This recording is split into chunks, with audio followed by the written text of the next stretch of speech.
जयपुर से।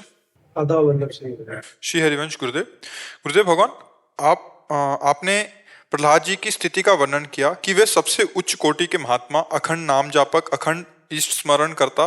नरसिंह भगवान ने प्रकट होकर अंत में प्रहलाद जी से कहा कि भोग के द्वारा पुण्य कर्मों के फल और निष्काम पुण्य कर्मों के द्वारा पाप का नाश करते हुए समय पर शरीर का त्याग करके मेरे पास आ जाओगे। गुरुदेव, इस स्थिति के बाद भी पाप पुण्य शेष रह जाते हैं क्या? शरीर जब निर्माण होता है तो पाप और पुण्य से निर्माण होता है। ये जो मनुष्य शरीर है, ये पाप पुण्य मिला करके इसका निर्माण होता है। जैसे देव शरीर है वो केवल पुण्य से बनता है, नरक का यातना शरीर है वो केवल पाप से बनता है। मनुष्य लोक का जो शरीर है वो पाप और पुण्य मिश्रित होता है, किसी का भी हो, पशु पक्षी किसी का भी हो। पशु पक्षियों में नए कर्म करने का अधिकार नहीं और मनुष्य शरीर में नए कर्म करने का अधिकार है। तो प्रहलाद जी नए कर्म करने की स्थिति से तो बहुत ऊपर उठ गए, लेकिन पूर्व कर्मों से जो प्रहलाद शरीर बना है उसकी तो आयु निश्चित है ना, कि इतने वर्ष ये शरीर जिएगा, इतने वर्ष में दुख पाएगा, इतने वर्ष में सुख पाएगा। तो शरीर निर्माण के समय जो पाप पुण्य रखा गया उसका तो भोग भोगना है, लेकिन जो इस शरीर का अभिमानी जीव है वो इस अभिमान से मुक्त होकर परमात्मा प्राप्ति कर चुका है। अब शरीर का वो दुख सुख का क्रम चलता रहेगा। जैसे इस शरीर की किडनी फेल है, अब ये शरीर का प्रारब्ध है, पर मुझे कोई कष्ट नहीं।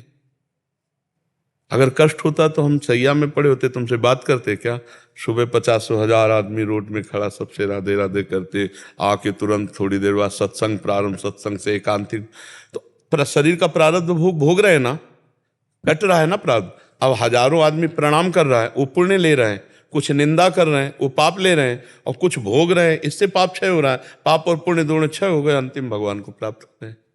तो क्या भगवान को प्राप्त मरने के बाद हुआ जाता है क्या? नहीं, हम तो पहले ही हो गए। हमको इस शरीर से अब कुछ लेला देला ले।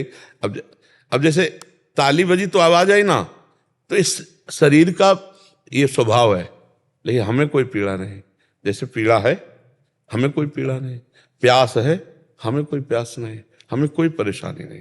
हमारा दिमाग स्वस्थ है, शरीर अस्वस्थ है।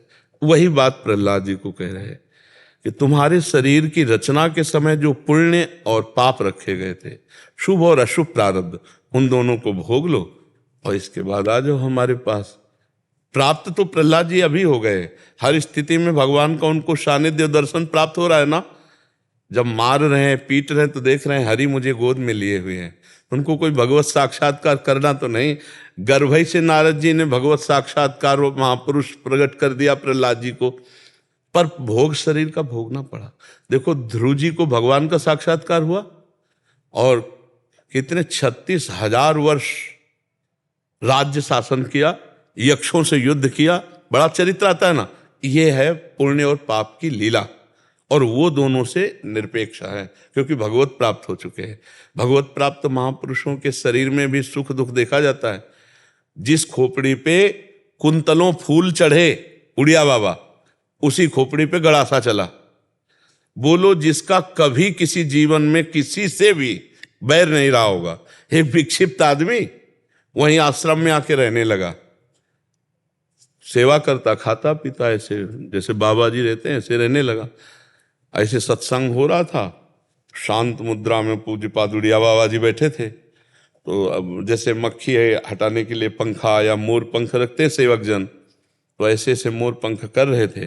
वो आया, बोला लाओ, बोले नहीं तुम्हें नहीं दे। मतलब एक गुरुजनों की सेवा के लिए थोड़ी योग्यता भी होनी चाहिए, समझ भी होनी चाहिए। वो गया, कंबल ओढ़े हुए था, जिस गड़ासे से चारा काटा जाता है वही गड़ासा लाया और बाबा शांत बैठे थे।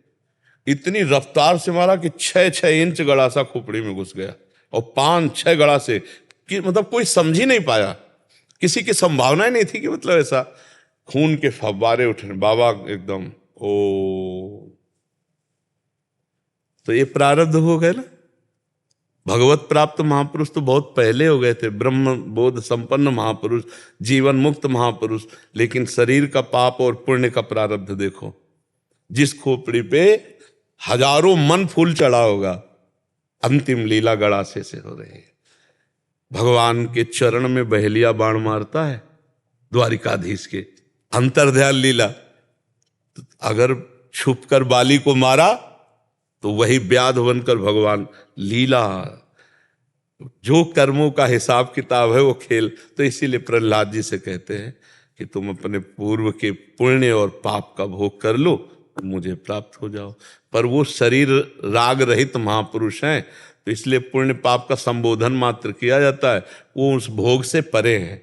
जो देहाभिमानी जीव होता है वही उस भोग से युक्त हो जाता है। नहीं तो जो ज्ञानी या भक्त होता है, शरीर में पीड़ाएं होती हैं पर उसका मन भगवान में लगा होता है, इसलिए पीड़ा का प्रभाव व्यथित नहीं कर पाता। ऐसा नहीं अब प्यास लगी तो लगा है ना, प्यास लगी, पानी पिएंगे तो लगेगा ना अच्छा है पानी पीना, लेकिन ना मिले तो व्यथा नहीं है कि हाय अब कैसे, नहीं, जैसे जोई जोई प्यारो करे सोई मुहे भावे। तो समझ पा रहे आप? देहाभिमानियों के लिए जैसे उन्होंने एक ये भी दिया होगा कि उससे देहाभिमानी जीव जो है इस बात को समझ ले। वैसे तो प्रहलाद जी तो स्वतः से, हाँ, स्वतः सिद्ध है। हाँ, पर देहाभिमान मुक्त होने के लिए उसी में चर्चा है कि जो भगवान का निरंतर चिंतन करता है, समझो निरंतर, जय राधा राधा राधा राधा राधा, तो तुम्हारे अंदर शुद्ध ज्ञान प्रकट होगा। तो अगर रस्सी का ज्ञान हो जाए तो सर्प का भय खत्म हो जाएगा कि नहीं हो जाएगा? जैसे टेढ़ी रस्सी पड़ी है और हमें भ्रम हो गया कि सर्प है, तो अब इसके लिए हमें प्रकाश चाहिए। जहां प्रकाश होगा तो हमें दिखाई देगा रस्सी है, तो सर्प का भय खत्म हो जाएगा ना। ऐसे हमें ज्ञान चाहिए, ज्ञान का प्रकाश होगा तो हमें पता चल जाएगा कि हम देहाभिमानी जीव नहीं, हम भगवद अंश हैं, हम भगवत स्वरूप हैं।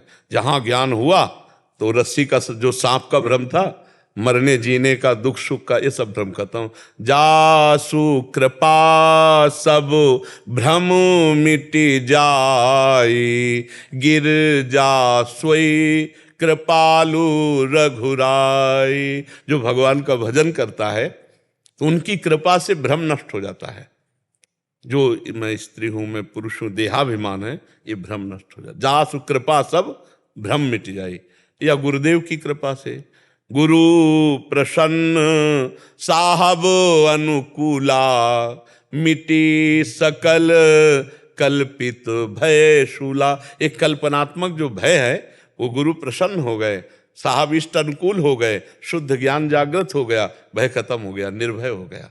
निर्भय, निश्चिंत, निशोक, ये सब स्थितियां आ जाती। खूब नाम जप करें, भगवान उपाय बता रहे हैं। भगवान का अखंड चिंतन ही, नाम जप ही शुद्ध ज्ञान प्रकाशित कर देगा, पक्का समझो। और इसी ज्ञान से, ज्ञान प्रकाश से जो जड़ चेतन ग्रंथि पड़ गई, तो ज्ञान के प्रकाश में देखा यद्यपि मृषा, अरे गांठ तो लगी ही नहीं थी, गांठ तो लगी ही नहीं थी, अभ्यास व सब माने हुए। जैसे एक धोबी जो है गधे को ले गया घाट में, अब गधे को तो ले गया लेकिन रस्सी ले जाना भूल गया, तो गधा कहीं चला जाएगा। तो उसने सोचा आज ड्रामा करके देखते हैं, तो बिना रस्सी बांधे, वो ऐसे जैसे बांधने का होता ना, नाटक किया, उसके पैर में हाथ लगा के चला गया। कपड़ा धो के आया, गधा वहीं खड़ा मिला। अब पूरे कपड़ा लाद दिए, अब देखा बंधा तो है नहीं, तो 2-4 डंडे मारे, फिर भी गधा टस से मस नहीं हुआ। तो उसको लगा चल, तो उनको लगा हमने ड्रामा किया था बांधने का, अब जो ही छोड़ने का ड्रामा किया तो ही भाग पड़ा, जो ही हाथ लगाया ना, बस हम ऐसे बंधे हैं। यद्यपि मृषा छूटती कठिनई, यद्यपि झूठा है बंधन, जड़ चेतन की गांठ नहीं लग सकती, पर ये गुरु प्रताप से ज्ञान हो जाए, ये प्रकाश हो जाए हमारे हृदय में कि हम भगवान के अंश हैं, हम देह नहीं। ये भजन से होगा। बारी मथे घृत हो ये बरु, सिकता ते बरु तेल, बिनु हरि भजन न भवतरी, यह सिद्धांत अपेल। इसलिए विनिश्चितम बदामि ते नान्यथा वचांस में, हरिम भजन्ति ये नरा भवसागर तरंति ते। जो नाम जप करेगा वो निश्चित बात है भवसागर से तर जाएगा। परम कृपालु हरि हमारे देहाभिमान को नाश करने वाला ज्ञान दे देते हैं। ऐसे स्पष्ट दिखने लगता है, जैसे आपका शरीर दूर है हमसे, ऐसे हमारा शरीर दूर है। बस वो गाड़ी है, यात्रा करनी है, यात्रा पूरी हो गई, अब गाड़ी से उतर गए, अब आग लग जाए तो क्या फर्क है। लेकिन बीच यात्रा में गाड़ी की बहुत जरूरत होती है। अभी मनुष्य शरीर की बहुत जरूरत है जिससे हम भगवत प्राप्ति कर लें, और भगवत प्राप्ति हो गई तो चाहे कैंसर हो जाए, किडनी फेल हो जाए, हार्ट फेल हो जाए, अब घर आ गए, अब क्या परेशानी, गाड़ी फेल हो जाए अब क्या है। पर अभी जैसे भगवत प्राप्ति ले मिला तो फिर नया जन्म लेना पड़ेगा। इसलिए बहुत अधिक से अधिक भजन करो और भगवान से प्रार्थना करो, गेम से मुक्त कर दो। प्रभु मुझे इस गेम से नहीं खेलना, मुझे अब नहीं खेलना, गेम से नहीं खेलना, स्त्री पुत्र परिवार भोगवास अब नहीं खेलना प्रभु, अब मैं आपके साथ खेलना चाहता हूँ, आपकी दिव्य लीला में, ये माया जनित लीला से मुक्त कर दो।